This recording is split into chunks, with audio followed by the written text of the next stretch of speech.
देखो नेक्स्ट है breast milk. ठीक है, तो हम पहले ब्रेस्ट फीडिंग का बेसिक देख लेते हैं। ठीक है, तो ब्रेस्ट फीडिंग कब शुरू किया जाता है? Started as soon as possible और एक्सक्लूसिव टिल 6 मंथ। ठीक है, और ब्रेस्ट मिल्क में क्या होता है? Contains 88% of water. 6 महीना तक क्या है? सिर्फ दूध पिलाना, पानी तक नहीं देना। ठीक है, 6 महीने के बाद हम लोग को कॉम्प्लीमेंट्री फीडिंग शुरू करना है, मतलब दूध के साथ साथ कुछ और भी देना है। पहले सेमी सॉलिड फूड देना है, उसके बाद सॉलिड फूड देना है। और तो कॉम्प्लीमेंट्री मतलब दूध के साथ साथ, तो सिर्फ दूध कब, मतलब फिर दूध कब तक देना है? तो continue till 2 years of age. Complementary feeding कब तक करना है? 2 साल तक। फिर types of breast milk 3 type होता है, कोलेस्ट्रम, ट्रांजिशनल मिल्क और मैच्योर मिल्क। जो डे 3 से डे 4 तक जो निकलता है वो पूरा थिक होता है, येलो होता है, उसमें फैट का कंटेंट ज़्यादा होता है और IgA का कंटेंट ज़्यादा होता है, वो उसको क्या बोलते हैं हम लोग? कोलेस्ट्रम। ट्रांजिशनल मिल्क होता है डे 4 से लेके डे 14 तक। उसमें क्या होता है? प्रोटीन और इम्यूनोग्लोबिन का अमाउंट कम होता है और फैट और शुगर का अमाउंट ज़्यादा होता है। मैच्योर मिल्क जो 14 दिन के बाद निकलता है। अब जब मिल्क निकलता है तो उसका शुरू में कुछ मिल्क निकलता है और बाद में कुछ मिल्क निकलता है। तो मतलब कोई भी मिल्क जब निकलना शुरू हुआ, जैसे अभी दूध पिलाना शुरू किया, तो जो पहले मिल्क निकला उसको बोलते हैं फोर मिल्क। फोर मिल्क में क्या होता है? रिच इन वाटर होता है, वो क्या करता है? प्यास बुझाता है। और जो हाइंड मिल्क होता है रिच इन फैट होता है, वो क्या करता है? भूख मिटाता है। समझ आया? पार्ट्स और टाइप्स में डिफरेंस समझ आया? हाँ, फिर से बोले, फोन रख दे भाई। Method of breast feeding. Breast feeding कैसे करते हैं?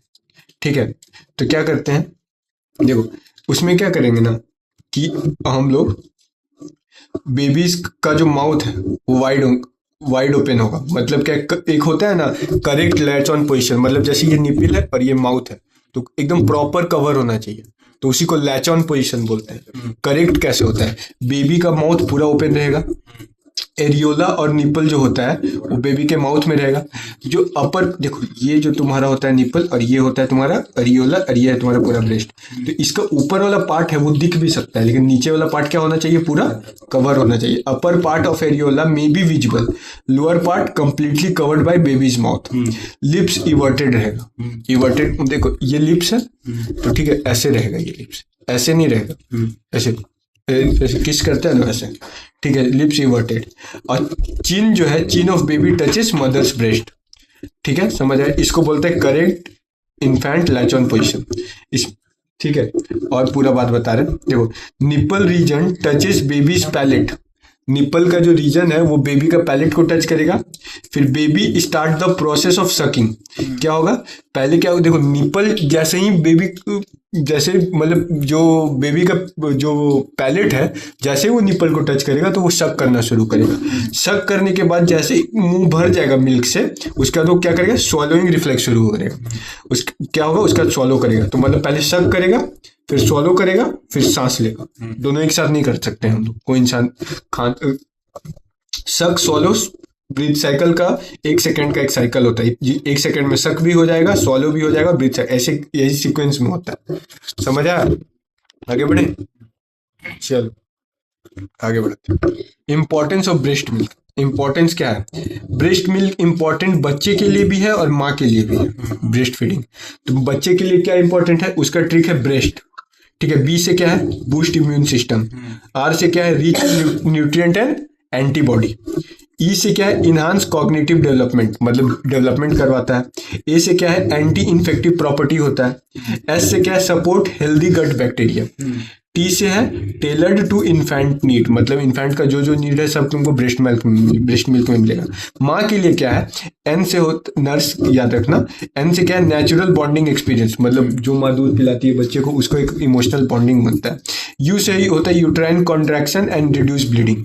यूट्राइन का कॉन्ट्रैक्शन कराएगा, ब्लीडिंग को कम करेगा। आर से क्या है? Reduce risk of breast and ovarian cancer. ठीक है, एस से क्या है? Support weight loss and recovery. E से क्या है? Emotional wellbeing and reduce stress. समझा? ठीक है, अब अगला क्वेश्चन, एक क्वेश्चन आया था, explain why breast milk is first vaccine, why. उसका याद रखने का तरीका है इम्यून। आई से क्या है? उसमें इम्यूनोग्लोबुलिन होता है जो कि एंटीबॉडी प्रोड्यूस करता है। एम से क्या होता है? मैक्रोफेज होता है। मैक्रोफेज क्या होता है? Macrophage are cells that engulf pathogens, ठीक है, तो वो ब्रेस्ट मिल्क से होता है। एम से क्या है? म्यूकोजल इम्यून सिस्टम सपोर्ट होता है। यू से क्या होता है? यूनिक ओलिगोसैकेराइड होता है, जिस प्रीबायोटिक्स होता है इसमें, ठीक है, ओलिगोसैकेराइड बहुत यूनिक होता है जो ब्रेस्ट मिल्क में ही मिलता है। एन से होता है न्यूक्लियोटाइड, न्यूक्लियोटाइड क्या करता है? Support immune system development. E से होता है इंजाइम, इंजाइम जैसे लाइसोजाइम और लैक्टोफेरिन। लैक्टोफेरिन क्या करता है? ई कोलाई के इन्फेक्शन से बचाता है। किसके इन्फेक्शन से? समझा? अब प्लान, अब सब एक क्वेश्चन आया था, plan of feeding for very low birth weight, ठीक है, फीडिंग इन प्री टर्म बेबी, मतलब किस बेबी को क्या दे सकते हैं? 28 वीक से अगर कम का बच्चा है, ठीक है, 28 वीक से कम का बच्चा है तो उसका जो जीआईटी का मोर्टिलिटी है ना बहुत कम होगा और जीआईटी से एब्जॉर्प्शन भी कम होगा। तो अगर उस नहीं कर पाएगा, कोई मतलब भी नहीं, अगर मान लो शक किया तो कोई मतलब भी, एक तो सकिंग रिफ्लेक्स शुरू नहीं होता है अभी तक, तो उसको हम लोग टोटल पैरेंटरल न्यूट्रिशन देते हैं। मतलब क्या? Ivy fluids. अगर 28 से 31 वीक का है उसका क्या है कि मोटिलिटी और जीआईटी का एब्जॉर्बेंस ठीक है, लेकिन सक नहीं कर पाएगा क्योंकि सकिंग रिफ्लेक्स उसका जनरेट नहीं होता है। तो उस केस में हम लोग देते हैं राइल्स ट्यूब। क्या देते हैं?